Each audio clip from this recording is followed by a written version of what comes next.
Hey everyone, and welcome to the second week of Advent and the second Projects and Practices workshop here at First United Methodist Church of Baton Rouge. So last week we talked about vision and how we can get these images of something we want to create in our minds, and that can kind of launch us into making them a reality. And I talked a bit about how those images were actually contributing to the projects and practices that we're doing right now. I had this picture in my mind and I thought, wouldn't that be nice?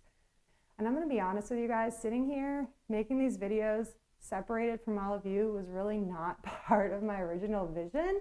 I really pictured us together. I pictured us in the conference center here at the church.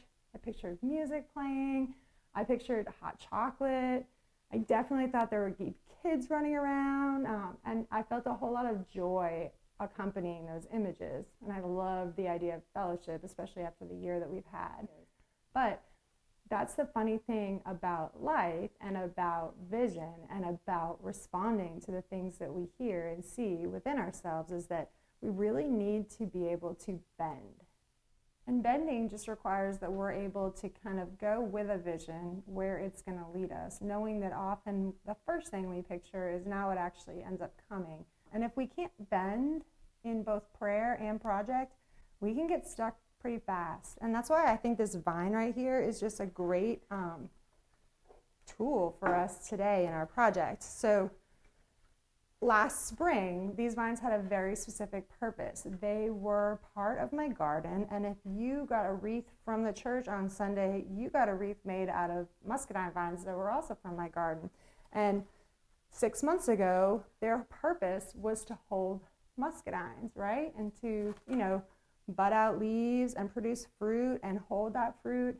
And since then, they've stopped having that purpose. And with vines, for grapes specifically, they need to be trimmed back in order for them to continue to produce new fruit. So we cut them off, accepting that they're no longer useful in the garden. And then we reimagined what we can do with them, repurpose them, which is often something that we're doing with the experiences of our lives, with our visions, with the things that we're imagining for ourselves and our families and the world. So these are all just like trimmed up vines, and you just kind of weave them into something useful, which I think is just such a beautiful image for us to work with. They can be kind of unruly, and you can poke your eye out if you're not careful with one of these things. So you have to be mindful of that. If you can wrangle it, and if you have an abundance of patience, which truthfully I don't always have, sometimes I get like fired up with these. And so patience and a willingness to bend and reimagine and repurpose something is just so helpful for us, not just in this year, but like honestly, life has always been this way. We have always been beings that have to be adaptable and have to be willing to kind of move with changing circumstances, changing demands of the world and the people around us, and just like roll with those things. But if you keep at it and you just keep moving with it and don't let the first vision you had hold you back from finding something new to do with the events of your life, with your expectations, with the resources you have, even with your gifts, how can you reimagine your gifts as you move through life, or reimagine your identity?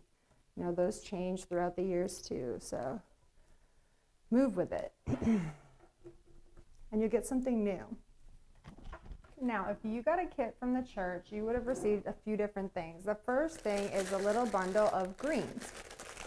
These greens actually came also from my backyard, and I think that that's kind of cool for two different reasons. The first is that I think often when we're praying, or at least in my case, when I'm praying, I'm focusing so much on what I don't have, and so my prayers can get really focused on my needs or what I think are my needs, and I spend less time praising God for what's right in front of me.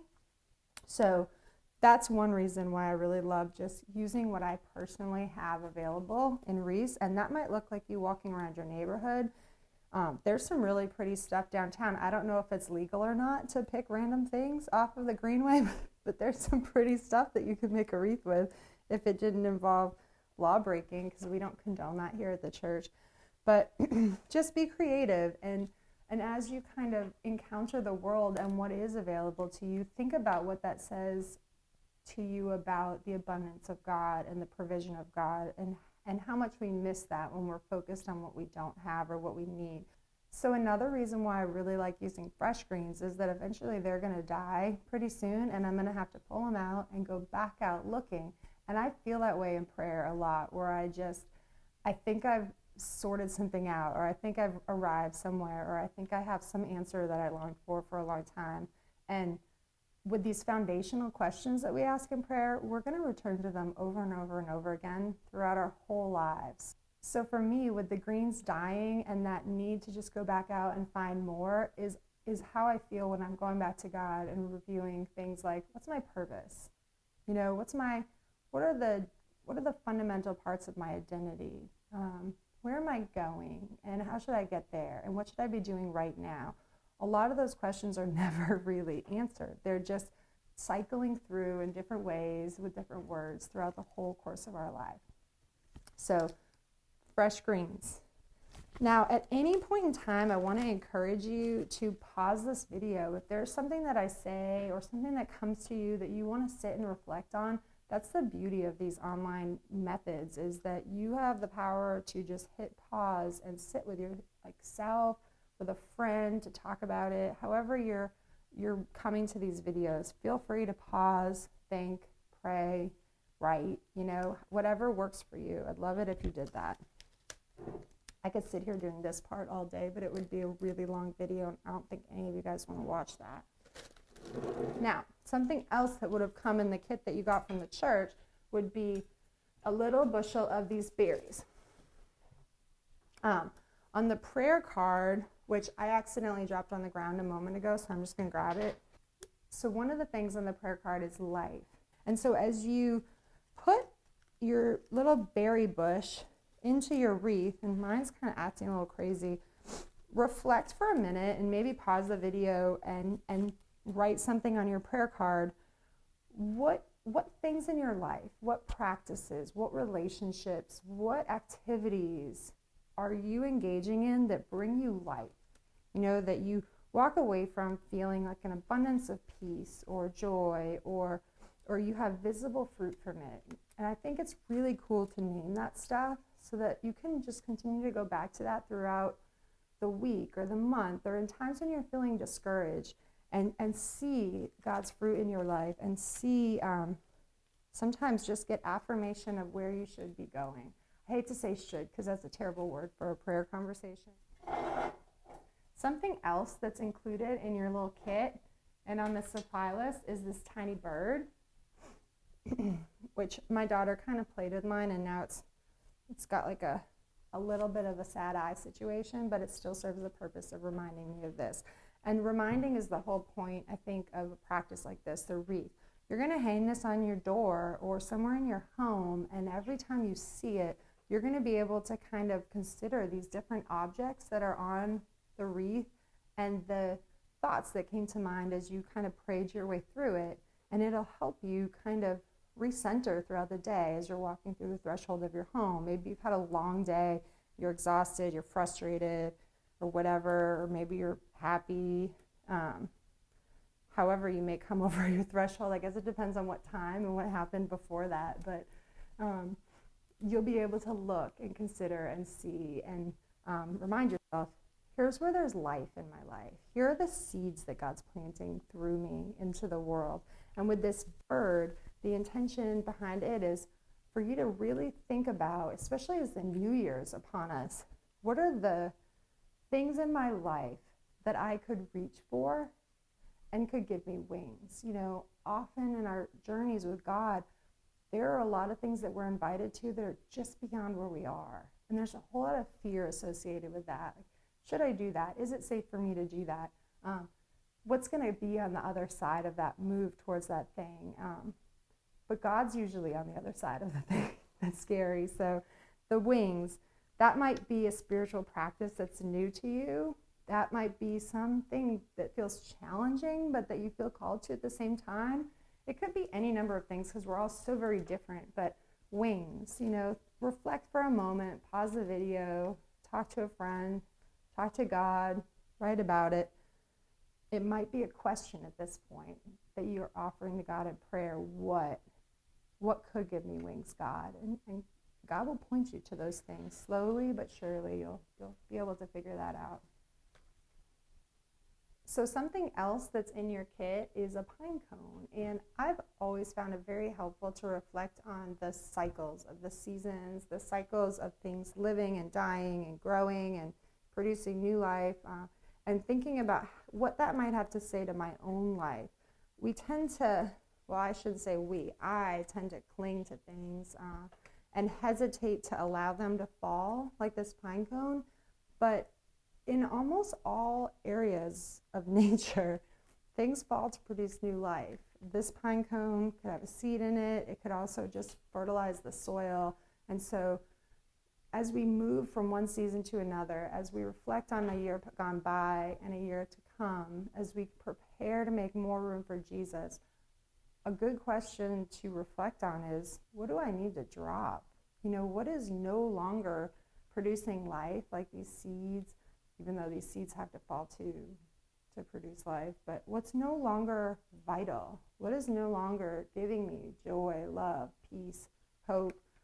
Maybe it served for a time, a good purpose, but now it's time, just like the vine, to fall and be reinvented into something new in the natural order of things. So that's a nice question to think about. And again, on your prayer cards, you have options to just kind of sit and write about some of these different things. What do we need to drop? What might give us wings? What's bringing life and color into our lives right now? And then the last one is this ribbon, which signifies a gift. It's really, really beautiful to take time to recognize your strengths.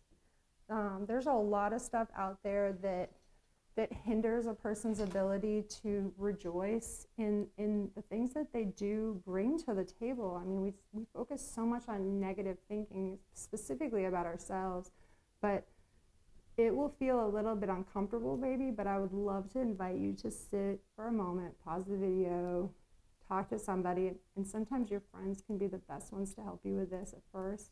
If it's an unfamiliar process for you, I know my friends help me all the time with this, but what things are you gifted at? Where are your gifts? Where is God giving you stuff to use for the kingdom of heaven in this world? Small groups are another wonderful place to go to kind of have those conversations. But that's another thing to bring to God in prayer today is, where are my gifts? And you might be in the process of figuring it out. And that might be shifting too a little bit. You might be discovering some new stuff, and you might be, letting some other stuff drop. But here's my wreath. I'm a little afraid to lift it because I'm not sure how stuck in everything is, but and it's going to change constantly. I'm going to change it over and over again to just replace what's dying, and to add new stuff. And I'm going to go back after you guys are gone and get some wire for these guys because they're up to no good. Thank you for joining me. I hope you enjoyed this projects and practices. Next week, we are going to be shaping up a rosemary bush. So I hope that you join us in that too. Once again, we're going to have kits available at the church where you can come and pick them up. And you can also get a supply list online and download it. And we do have a couple more of these kits and a couple more of week one's kits if you're looking for something like that. So it's been a great time being with you. Thank you for taking time out of your day to do this project with me. I hope you enjoyed it. I'd love to hear how it goes. I love seeing the pictures of all the Advent wreaths. That was a blast. So please send those along and just keep coming back for more projects and practices, and we'll keep seeking God together. So have a great day.